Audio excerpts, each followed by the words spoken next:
অসমীয়া সংস্কৃতিৰ পিতৃ হিচাপে কাক জনা যায়?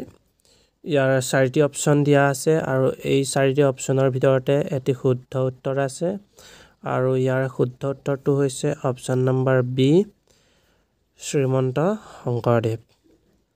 আজিৰ নেক্সট কুৱেশ্যনটো হৈছে যিটো অসমীয়া উৎসৱ বিহু নৃত্য আৰু গানৰ সৈতে উদযাপিত হয় সেই উৎসৱটো তলত দিয়া কোনটো? ইয়াৰে 4টি অপশ্যন আগৰ প্ৰশ্নটোৰ দৰে দিয়া আছে আৰু ইয়াৰে শুদ্ধ উত্তৰটো হৈছে option number B, Bohag Bihu. আজিৰ নেক্সট কুৱেশ্যনটো হৈছে অসমত বৈশাগী উৎসৱক আন কি নামেৰে জনা যায়? ইয়াৰ স্পেলিংটো ভুল হৈ আছে, বৈশাখী হৈ আছে। ইয়াৰে 4টি অপশ্যন দিয়া আছে আৰু ইয়াৰে শুদ্ধ উত্তৰটো যদি আপোনালোকে জানে খুবেই ভাল খবৰ আৰু ইয়াৰ শুদ্ধ উত্তৰ হৈছে অপশ্যন নম্বৰ এ, বহাগ বিহু। আজিৰ নেক্সট কুৱেশ্যনটো হৈছে প্ৰাচীন আহোম ৰাজ্যৰ সৈতে কোন এখন আধুনিক অঞ্চল সংযুক্ত?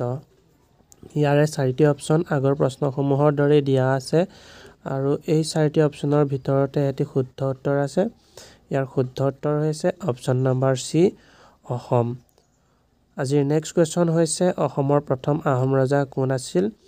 ইয়াৰে 4টি অপশ্যন দিয়া আছে আৰু এই 4টি অপশ্যনৰ ভিতৰতে এটি শুদ্ধ উত্তৰ আছে আৰু ইয়াৰে শুদ্ধ উত্তৰটো হৈছে অপশ্যন নম্বৰ বি, চুকাফা। চুকাফাৰ স্পেলিংটো ভুল হৈ আছে, শুধৰাই ল'ব।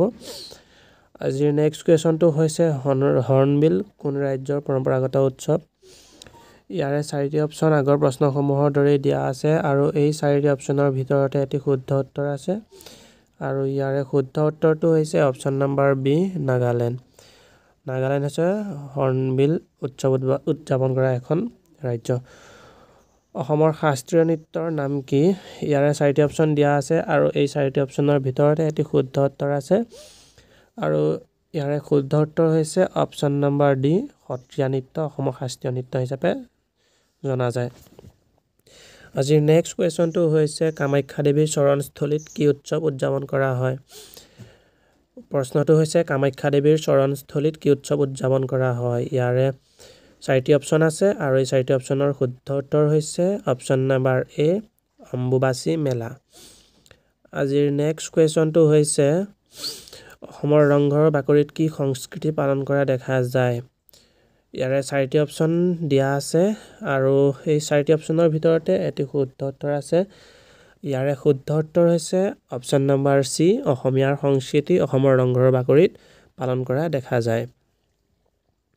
আজিৰ নেক্সট কুৱেশ্যনটো হৈছে যিটো অসমীয়া লোকনৃত্য বিহু উৎসৱ কৰা হয় সেয়া কি? ইয়াৰে 4টি অপশ্যন দিয়া আছে আৰু এই 4টি অপশ্যনৰ ভিতৰতে এটি শুদ্ধ উত্তৰ আছে।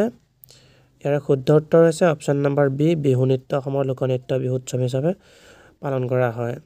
আজিৰ নেক্সট কুৱেশ্যন হৈছে অসমীয়াৰ ভাষাৰ লিপি কি নামৰ হয়? ইয়াৰে 4টি অপশ্যন দিয়া আছে আৰু এই 4টি অপশ্যনৰ ভিতৰতে এটি শুদ্ধ উত্তৰ আছে। ইয়াৰে শুদ্ধ উত্তৰ হৈছে অপশ্যন নম্বৰ চি, অসমীয়া লিপি। আজিৰ নেক্সট কুৱেশ্যনটো হৈছে অসমৰ চাহ বাগিচাসমূহ মূলতঃ ক'ত অৱস্থিত?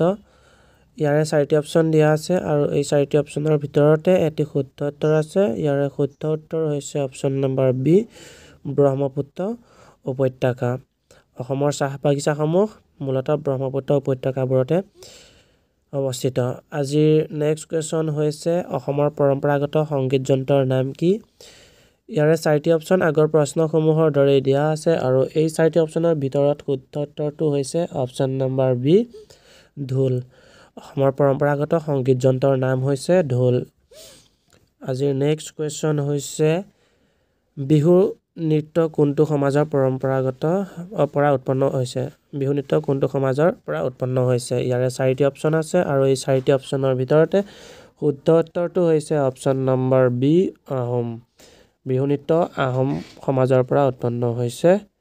ইয়াৰ নেক্সট কুৱেশ্যনটো হৈছে অসমৰ পৰিচিত আহোম ৰজা যিজনে 17 শতিকাত অসমৰ সীমান্ত বিস্তাৰ কৰিছিল সেয়া কোন? ইয়াৰ 4টি অপশ্যন দিয়া আছে আৰু এই 4টি অপশ্যনৰ ভিতৰতে শুদ্ধ উত্তৰটো হৈছে অপশ্যন নম্বৰ এ, ৰুদ্ৰসিংহ।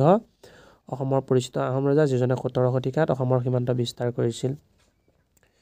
আজিৰ নেক্সট কুৱেশ্যন হৈছে বিহুৰ সময়ত অসমৰ কোনটো উৎসৱত অসমীয়া নতুন বছৰৰ আৰম্ভণি চিহ্নিত কৰে বিহুৰ সময়ত অসমৰ কোনটো উৎসৱে অসমীয়া নতুন বছৰ আৰম্ভণি চিহ্নিত কৰে ইয়াৰ 4টি অপচন আছে আৰু এই 4টি অপচনৰ ভিতৰত শুদ্ধ উত্তৰ হৈছে অপচন নম্বৰ এ বহাগ বিহু আজিৰ নেক্সট কুৱেশ্যনটো হৈছে অসমৰ পৰম্পৰাগত মহিলাৰ পৰিধানৰ নাম কি ইয়াৰে 4টি অপচন আছে আৰু এই 4টি অপচনৰ ভিতৰতে শুদ্ধ উত্তৰটো হৈছে অপচন নম্বৰ এ মেখেলা চাদৰ অসমৰ পৰম্পৰাগত মহিলাৰ পৰিধানৰ বস্ত্ৰ হৈছে মেখেলা চাদৰ আজিৰ নেক্সট কুৱেশ্যনটো হৈছে অসমৰ বিখ্যাত মাজুলী দ্বীপত নদীৰ ওপৰত অৱস্থিত অসমৰ বিখ্যাত মাজুলী দ্বীপত নদীৰ ওপৰত অৱস্থিত কোন নদীৰ ওপৰত অৱস্থিত প্ৰশ্নটো ভুল হৈ আছে ইয়াৰে শুদ্ধ উত্তৰটো হৈছে অপচন নম্বৰ এ ব্ৰহ্মপুত্ৰ নদীৰ ওপৰত অসমৰ বিখ্যাত মাজুলী দ্বীপ অৱস্থিত ইয়াৰে নেক্সট কুৱেশ্যনটো হৈছে মিৰিজীয়ৰী নামৰ অসমীয়া উপন্যাসৰ ৰচয়িতা কোন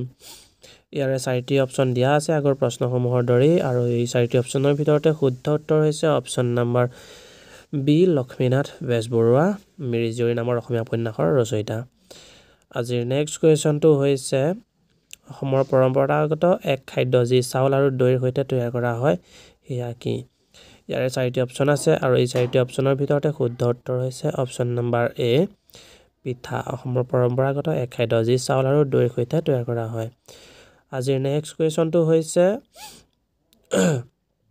সত্ৰ নামৰ বিখ্যাত সাংস্কৃতিক প্ৰতিষ্ঠানটো কোন ধৰ্মৰ সৈতে সম্পৰ্কিত ইয়াৰে 4টি অপচন আছে আৰু এই 4টি অপচনৰ ভিতৰত শুদ্ধ উত্তৰটো হৈছে অপচন নম্বৰ এ বৈষ্ণৱ ধৰ্ম যিটো নেকি সত্ৰ নামৰ বিখ্যাত সাংস্কৃতিক প্ৰতিষ্ঠানটো ধৰ্মৰ আজিৰ নেক্সট কুৱেশ্যনটো হৈছে অসমৰ পৰিচিত বন্যপ্ৰাণী অভয়াৰণ্যৰ যি এক সিংহযুক্ত গড়ৰ বাবে জনপ্ৰিয় সেয়া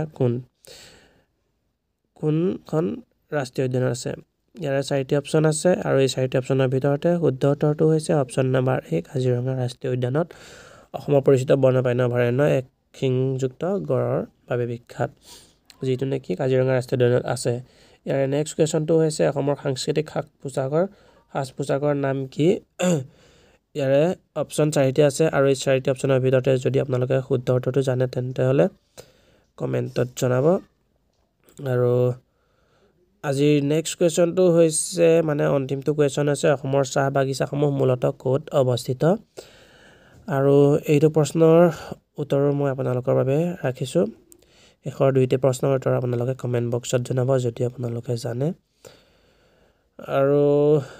আৰু এটা প্ৰশ্ন আপোনালোকৰ বাবে মই ৰিপিট কৰিছোঁ হৰ্ণবিল কোন ৰাজ্যৰ পৰম্পৰাগত উৎসৱ এই প্ৰশ্নটোৰ উত্তৰ আমি প্ৰথমতেই দিছিলোঁ যদি ইয়াৰ উত্তৰ জানে তেন্তে এইটো উত্তৰৰ কমেণ্টত জনাব যিহেতু আজিলৈ ভিডিঅ'টো ইমানেই বুলি আমি সমাপ্ত কৰিছোঁ গতিকে যদি ভিডিঅ'টো ভাল লাগিছে তেন্তে হ'লে এটি লাইক আৰু এটি কমেণ্ট কৰিব আৰু যদি মোৰ চেনেলটো নতুনকৈ আহিছে তেন্তে হ'লে চেনেলটো ছাবস্ক্ৰাইব কৰিবলৈ নাপাহৰিব ধন্যবাদ